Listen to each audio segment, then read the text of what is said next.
Dragon Ball Sparking Zero has a total of 208 characters, with 27 of those characters being DLC characters. And yesterday, Dragon Ball Sparking Zero confirmed that there will be more DLC coming to the game post DLC 3. But the thing is, Dragon Ball Sparking Zero needs a lot more than characters in order to get people excited for said DLC.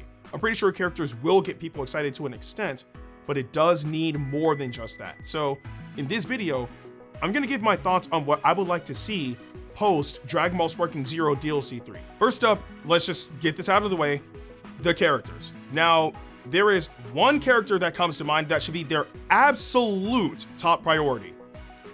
Give us Super 17.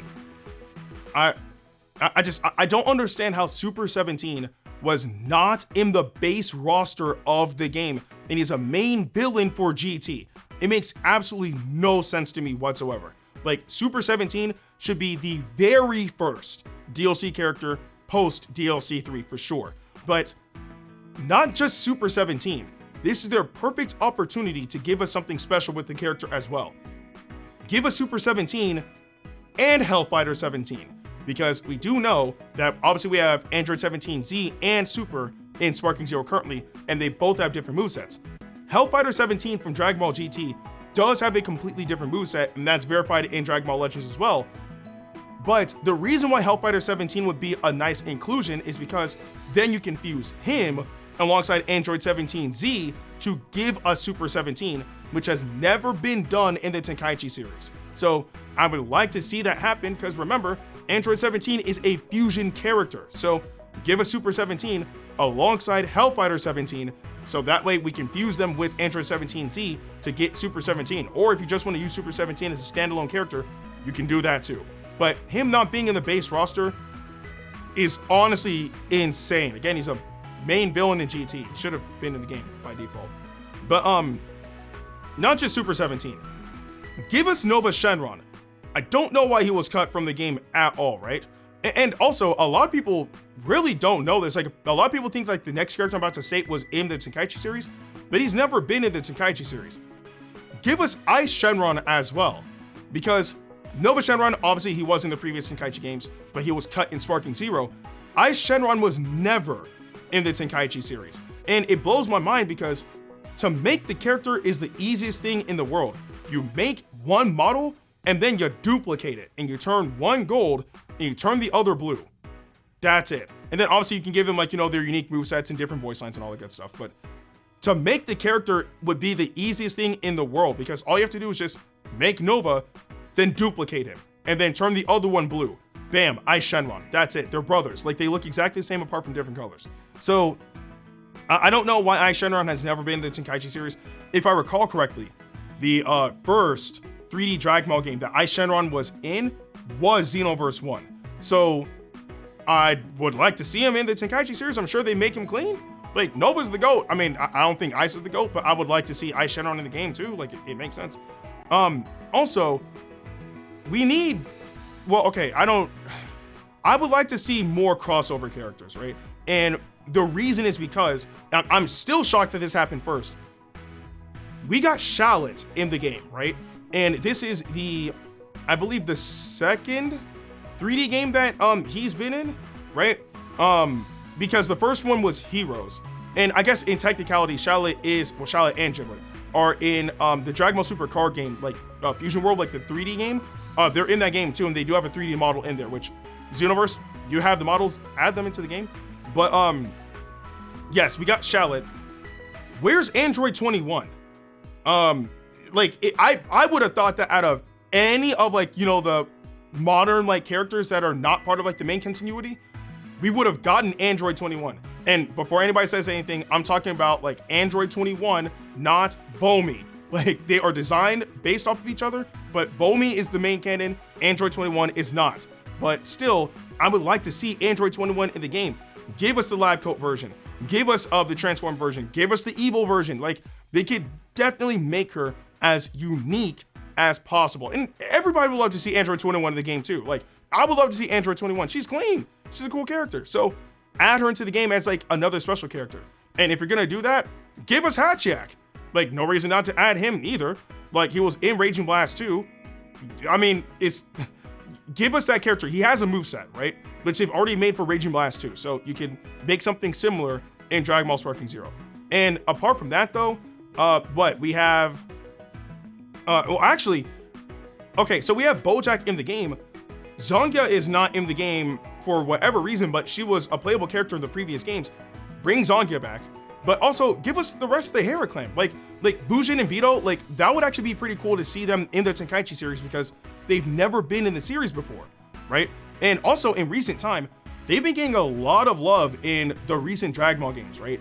Like Dragon Ball Legends has the entire Hera clan in the game, and also in Dragon Ball Genshin Squadra, like the Hera clan is part of Bojack's super attack, which is honestly pretty cool. So I would like to see them bring the entire Hera clan over to Dragon Ball Sparking Zero. That's extra characters that we never really got to play in that type of game. Oh, I forgot too, Goku as well, Goku. Oh, not to mention, Goku could be a transforming character as well. Granted, I don't know if they're gonna call him Goku or Kogu in the game, one or the other, because in the West he was known as Kogu, but in the East he was known as Goku. So they could add Goku, and if they do, he transforms as well. So it'd be cool to see him in the Tenkaichi series, and also just to see him like running back with Trunks. That'd actually be kind of interesting. But on the topic of teams, give us Team Bardock, right? Fasha was another character who was in the previous Tenkaichi games, and they took her out of this game. I don't know why, right? Bring her back, but bring the rest of Team Bardock. Like, again, Tora, Shugesh, Borgos, like that would actually be pretty cool to see in this game because apart from Bardock and Fasha, the others weren't represented. Now, granted, the version of Bardock that we have in Dragon Ball Sparking Zero is from Dragon Ball Super. He does have his Dragon Ball Z outfit as well, but I would like to see them still try to add, Team Bardock into the game because, like, even though it may not be accurate in a sense, still, like, if you have the Z outfit for Bardock, nobody's gonna tell the difference, right? So bring Team Bardock. Like, it would be really cool to see them. And there's so many more characters too. Like, off the top of my head, add Teen Goten and Trunks from, Superhero. Don't know why they're not playable. Add Teen Gotenks. Even though it's a failed fusion, it would still be funny to see them or see him as a character. And before anybody says, ain't nobody try to play as that Gotenks, we got Pansy as a DLC character. If Pansy's playable, I am fine with playing with literally anybody else that they want to include into the game, right? Give us Gotenks. The Tamagamis, that's something that really blows my mind. None of them are playable. Not a single one, and all three of them are important to the story. So, for Dragon Ball Daima. So, all the Tamagamis, 1, 2, and 3, make them all playable. It blows my mind. Oh, and also, Dragon Ball characters. Now, the difference between Sparking Zero and the Xenoverse series is, with Xenoverse, if I recall correctly, they stated that they're not going to be adding characters from Dragon Ball because it doesn't fit the philosophy that they're going with for that game, right? The main philosophy being that a lot of the characters post Dragon Ball can fly, whereas in Dragon Ball, not many characters can. But this is the Tenkaichi series. If you breathe, you can be a playable character. So add Dragon Ball characters. Where is Demon King Piccolo? Right? Like Demon King Piccolo they call him Teen Goku, but I know him as K Goku. Like he should have been in the game alongside that Goku. 100%. There's no reason as to why he wasn't in the game. And not only that, you could add old Demon King Piccolo and young Demon King Piccolo. Like all of that would work. If you want to add a few extra characters, like you could add Tambourine if you want to. Like just something to give Dragon Ball a lot more representation than it currently has in Sparking Zero. Because in Dragon Ball Sparking Zero, Dragon Ball only has one character. Just one. And that's crazy to me because in the older games, there were plenty of Dragon Ball characters in the game. Like we had Mercenary Tao, we had General Blue, and many others as well. We had Master Roshi's in the game, but not Master Roshi, sorry. We had Grandpa Gohan. He was also a playable character. None of that is in Dragon Ball Sparking Zero. So I would love to see them add more Dragon Ball characters into the game as well. Like I said, I know characters aren't really the end all be all for like content that could really revitalize the game in a sense, but it doesn't hurt to have a lot of characters that are missing finally included into the game, because the way how I see it is this can be handled like a Smash Ultimate scenario, where in Smash Ultimate, it's very obvious that Fighters Pass 1 was what Nintendo wanted included into the game. Fighters Pass 2 is what the fans wanted to include into the game. It could be exactly like that with Sparking Zero, where Season Pass 1 was what either Toei or Bandai or whoever wanted in the game, but Season Pass 2 can be what we want to see in the game. And it's not to say like the characters that we got were like really bad, although people can make an argument for Pansy, but I digress. Still, it's not to say like the characters that we got were necessarily bad for Season Pass 1, but it feels very structured. That's the thing. Whereas with Season Pass 2, it can be a lot more freeform. Throw in all the characters that we want to see that are missing from the game that should have either been in the base roster or a part of the previous games. You do that, and I'm pretty sure you're going to make a lot of people happy. I also want to quickly get this out of the way because the next two things I'm going to talk about are going to go by relatively fast, and that is new stages and new music. Now, I just want to kind of paint a picture for you guys. When it comes down to Dragon Ball Sparking Zero's DLC, in terms of the Season Pass, we've had 26 characters. In terms of DLC overall, there's been 27 because that includes the pre-order DLC, which was Goku Mini.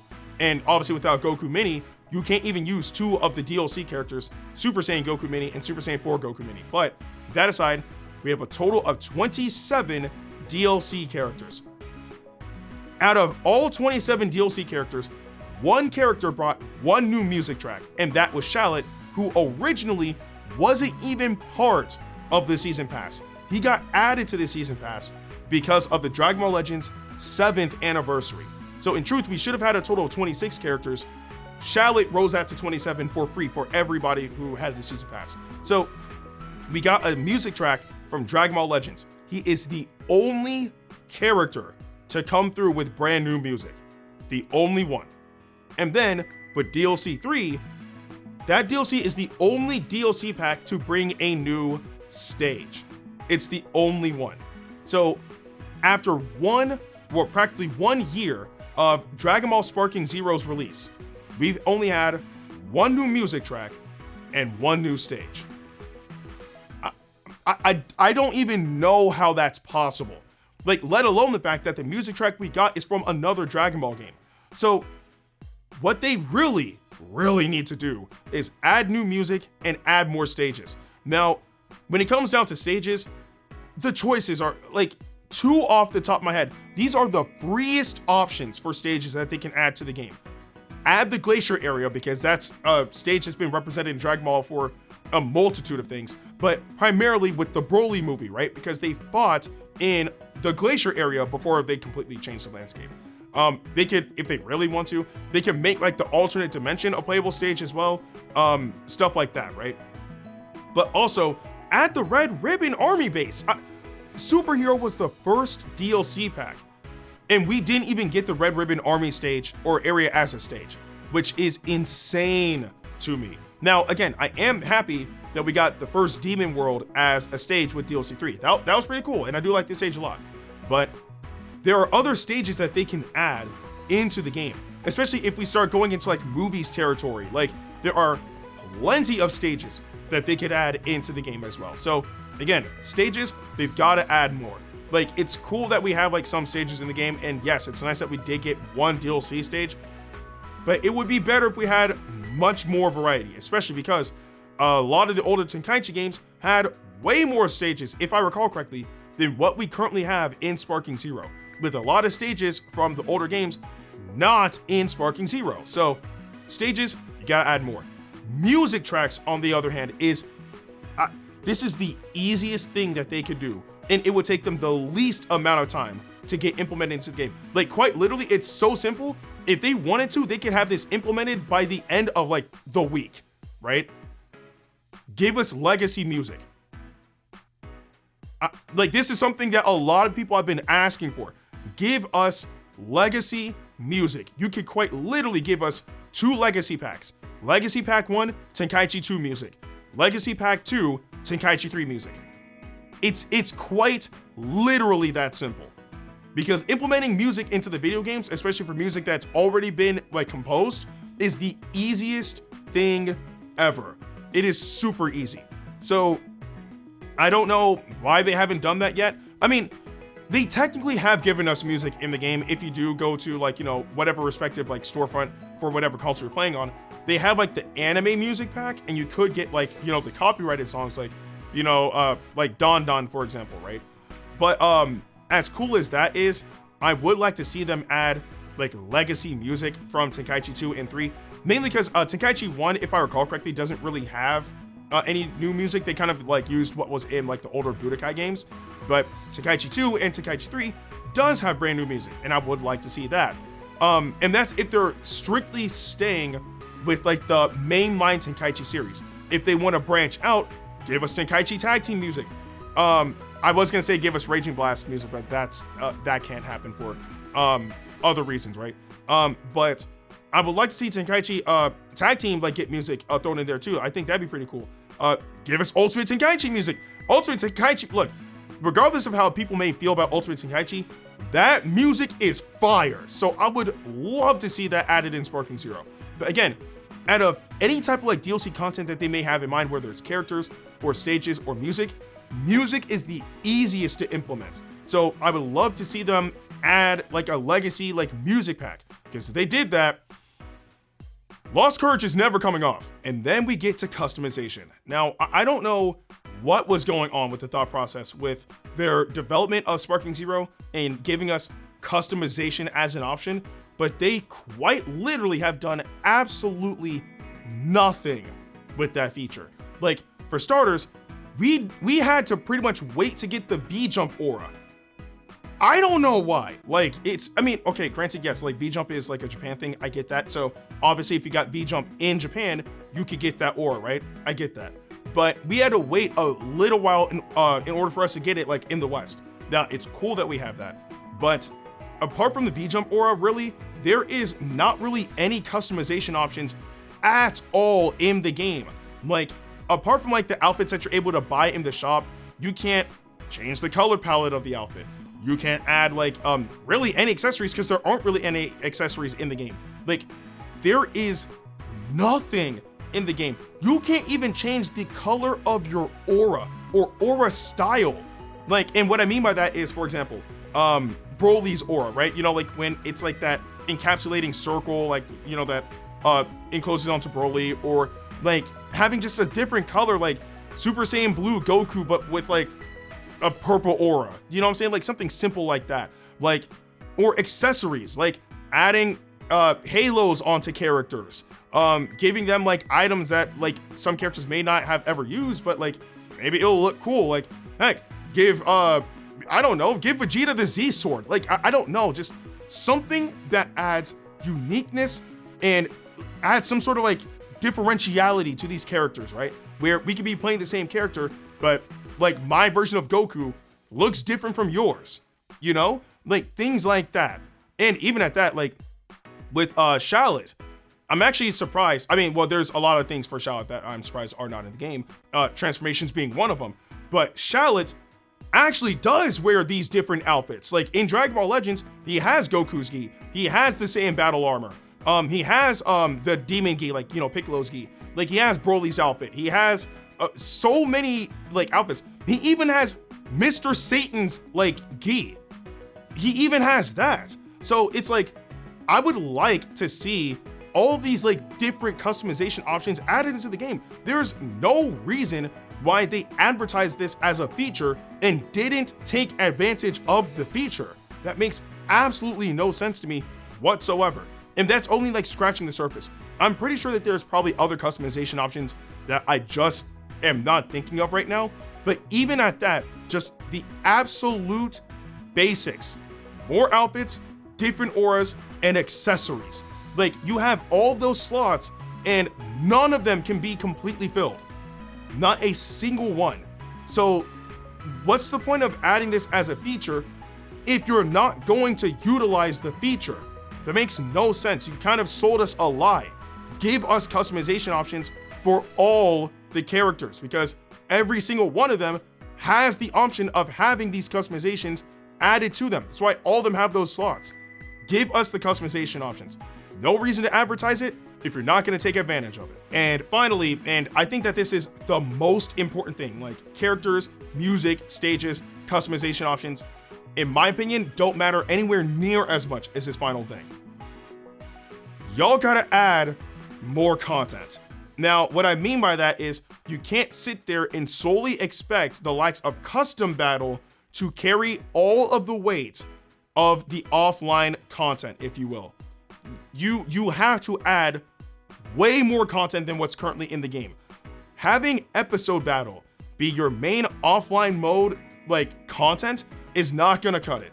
Episode battle does not have that much replayability. Like, apart from like the different characters that people probably haven't knocked out yet, but apart from like that initial run through, people want more than just episode battle. You've got to add something different. Like something simple. Add a tower mode. Like add a tower mode. Reach the top of the tower, and if you reach the tower, you unlock something, right? Or kind of like those like really like out there game modes that they had like in the Raging Blast series, for example, like the punching machine, like something like that. Like add something that gives us a unique and different experience offline outside of episode battle. Like, and there's probably a ton of things that they could do in order to make that happen. Like I said, a tower mode, that's something simple, right? Like 1 through 100, try to make it all the way to the top of the tower, right? And if you do, you probably get like a cool customization item or something, right? And give it replayability. If you can do it with multiple characters, you get something special for like each character. Like that'll give it some like sort of replayability, or just like a fun like side mode. Like again, like the punching machine, like I mentioned from Raging Blast 1, like you punch the punching machine, and if you get like a certain score, you get like another customization option or whatever the case may be, right? I just want them to give us an overall better experience offline, because as of right now, all you can really do is episode battle, and then once you finish that, it's just online battles. That's it. There's really nothing to do offline. So think outside of the box. Give us a unique experience. Oh, and not only that, update episode battle. Because yes, I do stand by saying that episode battle can't carry the offline game mode content, right? I stand on that. But it doesn't mean that episode battle can't be updated. It still blows my mind that Dragon Ball Super Broly is canon, and it's what happens after the Tournament of Power, and there's no story mode for it. It like those characters are in the game, mind you. Like Gogeta and Broly, alongside all the characters that make up that movie, are in the game. No story mode for it. None. And not only that, we got Superhero as DLC, which I still stand by saying should have been base roster, but whatever. It was DLC 1, whatever. No episode battle to go alongside with it. It doesn't make any sense. We got Daima for DLC 2 and 3. No Daima story. It doesn't make sense. Like, we don't have GT as a side story. We don't have movies as a side story. Like, episode battle was strictly Dragon Ball Z up to Dragon Ball Super, the anime, and that was it. Like, we couldn't even get Dragon Ball as a side story because Demon King Piccolo is not even in the game. You can't even do anything with it. So, like, there's so much that they need to do, but it comes down to content. And again, you can't just have it solely be episode battle. You need to add something new, and Legendary Warrior Face-Off is not enough. You gotta add more than just that. So again, offline mode content, you've got to add much more than just episode battle. And again, having like custom battle be like, oh, you can make your own scenarios is cool on paper, but it's not enough to carry like just modes outside of multiplayer. You've got to add more, and episode battle and custom battle is not enough. But those are my overall thoughts on what I would like to see them do for DLC post Dragon Ball Sparking Zero DLC 3. There's a lot of work that needs to be done. There are some people out there that are still holding out like hope for the game, and there are some people that have unfortunately given up on the game. Me personally, I stand by saying that this game does still have potential. It definitely does, but they're not tapping into it. There's a lot of work that needs to be done, and they got to make sure that for this next wave of DLC, whether it's DLC 4 or like an entire like new season pass, they really knock out a lot of the things that were considered issues for the first season pass. Again, lack of like specific characters that were in previous iterations of the Tenkaichi series, music, stages, customization options, and especially more offline mode content. There has to be a lot of that, because If they are missing, especially in the content department for the next wave of DLC, a lot of people are going to be upset. And I really don't want that to happen. So again, this is the perfect opportunity to right the mistakes that you made with the first season pass. Oh, and the cherry on top, communicate with us better. Like, there is no reason to keep us in the dark for a lot of that DLC for as long as it was. Inform us better with the progression of the content that you're making. Do not keep us in the dark like you guys did for the first season pass. That was the completely wrong way to handle that entire season of DLC. But I digress. Those are my thoughts on what I would like to see for any type of content for Dragon Ball Sparking Zero post DLC 3. But I do want to know what you guys think about all of this alongside your thoughts on the matter in the comment section below. But with that being said, I'm Ndukauba. Like, share, and subscribe, and I'll see you guys in the next video.